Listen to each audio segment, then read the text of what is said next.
বন্ধুরা মিলে ইউসুফ ভাইয়ের দোকানে মুড়ি ভর্তার আয়োজন চলছে। আমাদের শোরুম রাসেল ভাই মুড়ি ভর্তা বানাইতেছে। দেখুন তার হাত কত স্পিডে চলতেছে মুড়ি ভর্তা বানানোর জন্য। অবশ্য আমরা প্রায় মুড়ি ভর্তা বানাই, তো আজকের উদ্যোক্তা এবং আয়োজন আমাদের শোরুম রাসেল ভাই। সে নিজেই আজকে মুড়ি ভর্তা বানাইতেছে, তৈরি হচ্ছে। দেখি কি মজাদার, তার হাতে কি জাদু।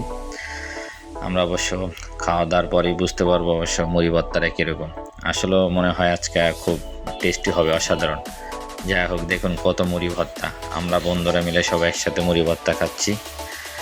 আপনারা যে যেখানে আসুন ইউসুফ ভাইয়ের দোকানে চলে আসুন, সবাইকে আমন্ত্রণ মুড়ি ভর্তা খাওয়ার জন্য। আজকে এই পর্যন্তই, আল্লাহ হাফেজ। আবার দেখা হবে কোনো সময়, আবার সেই মুড়ি ভর্তা নিয়ে। সাথেই থাকুন।